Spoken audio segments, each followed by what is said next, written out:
Jabatan Imigresen Kuala Lumpur menggempur 3 pangsapuri dalam ops sapu di Taman Connaught Ceras awal pagi tadi dan menahan 425 orang warga negara asing berusia 8 tahun hingga 54 tahun. Mereka didapati tidak mempunyai dokumen pengenalan diri sah, tinggal lebih masa atau tamat tempoh pas lawatan kerja sementara selain pemegang kad yang tidak diiktiraf. Pengarah Jabatan Imigresen Kuala Lumpur Samsul Bahrin Mohsin berkata operasi bermula jam 1 pagi dan berakhir 4 pagi tadi. Ia dilakukan hasil siasatan dan risikan selama 2 minggu susulan aduan orang awam yang mengatakan jumlah warga asing terlalu ramai di kawasan berkenaan sehingga menimbulkan pelbagai masalah sosial. Ketika serbuan ada warga asing menggunakan pelbagai taktik untuk mengelakkan diri daripada ditahan termasuk bersembunyi dalam tong sampah dan almari. Jelasnya mereka yang ditahan iaitu 372 lelaki dan 53 wanita.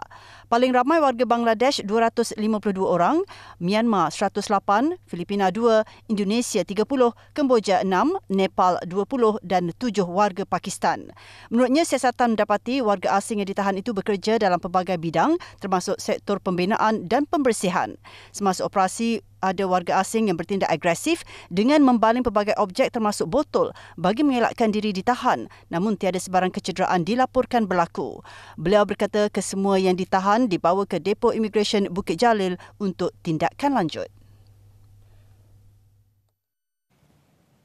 Sementara itu, di Perak, 61 pendatang asing tanpa izin parti termasuk 2 kanak-kanak ditahan Jabatan Imigresen dalam serbuan melalui ops bersepadu di sebuah jeti pelantar ikan di Hutan Melintang.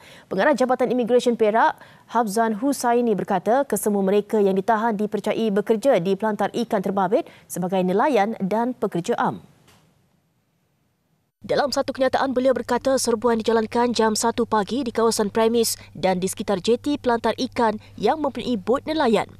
Seramai 61 warga asing diperiksa dengan kesemuanya parti yang berumur di antara 7 tahun hingga 55 tahun ditahan atas pelbagai kesalahan. Mereka yang ditahan terdiri daripada seorang lelaki warga Thailand, 13 lelaki warga Indonesia, 2 wanita warga Vietnam, 36 lelaki dan 5 wanita serta 2 kanak-kanak lelaki warga Myanmar yang berada di lokasi berkenaan melakukan kesalahan imigresen. 2 lagi lelaki warga Myanmar diserahkan kepada Maritim Malaysia bagi tujuan siasatan. Kehadiran pasukan operasi di lokasi serbuan menyebabkan mereka bertempiaran lari, menyelamatkan diri dengan terjun ke dalam laut dan menyembunyikan diri di dalam semak sekitar lokasi serbuan. Bagaimanapun, kesemua mereka gagal meloloskan diri kerana kecekapan pasukan operasi yang berjaya menutup semua ruang dengan mengepung premis berkenaan. Antara kesalahan yang dikenal pasti ialah tiada dokumen pengenalan diri, tinggal lebih masa dan melanggar syarat pas lawatan dengan bekerja secara tidak sah.